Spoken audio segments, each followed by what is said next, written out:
Here's a video discussing what cymbals I use in the Ably House Please Please Me videos.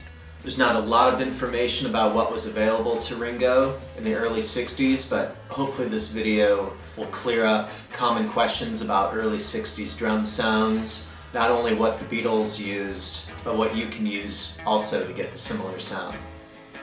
Let's take a look at this cymbal first.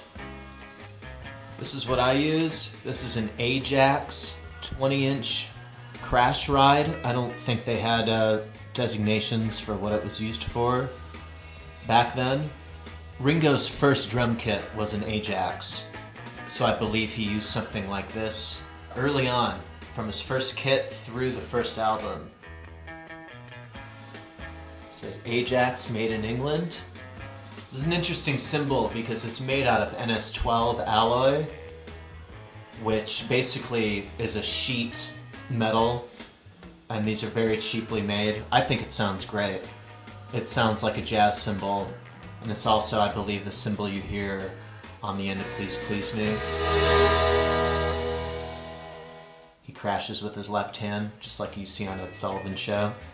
Also, this cymbal is interesting because of its really large bell. I've included a picture of what I think Ringo is using during this time. You can see the color is different in other cymbals. Mine has rivets, his did not have rivets, but you can find this cymbal pretty cheap online. If you can find Ajax cymbals, they're pretty common, especially if you look on eBay, England, or if you get lucky while traveling overseas. This is an 18-inch Super Zin made in England. This has rivets. Ringo's also had a rivet in when he showed up to the recording session for Please Please Me, but if you look at the photos, it was taken out, as well as I didn't hear it on the record either. These are cheaper cymbals you can find, although still professional quality. B20 sounds like a Zildjian. This is a bit dry, slightly washy. It sounds best with a thinner drumstick, which is like what Ringo probably used. This is just like the main ride you hear on such hits as Please Please Me, Twist and Shout. Anything early Beatles, really. He used Zin cymbals later on, around 1967 onward, but we'll get into that in another video series. These are great cymbals, and I recommend either finding these on eBay. Super Zin can be found. There were Super Zins in the 70s. This is the 60s. Super Zin. Kind of see the upside down logo there. These are still professional quality cymbals. Pull up Please Please Me and listen to it. You can mess around with the speaker configuration just on your computer. You can hear drums only, and you can hear this very dry, articulated ride. Lastly, the hi-hats I use are new, actually. They're Istanbul Exist. That's X-I-S-T. They revamped this brand of cymbals not too long ago, and they sound fantastic. I also use the 18-inch ride. They're basically B20, like Zildjian. No funny stuff here, just basic cymbals, 14-inch hi-hats.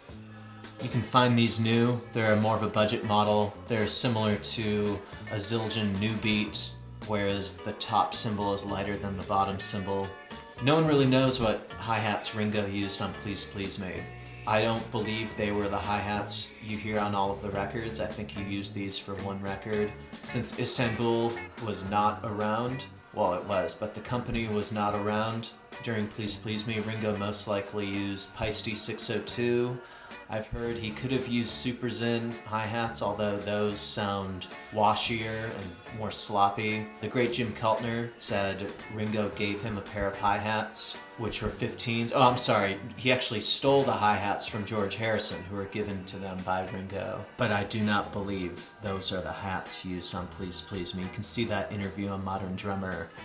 And Jim Keltner says he was given 15-inch hi-hats out of Ringo's collection, but any of the pictures I've seen see 14-inch hi-hats. Thank you for tuning in on the Please Please Me cymbal selection on Ably House. If anyone has any other questions on how they can find cymbals like these, or ones that sound like them, just shoot us a message.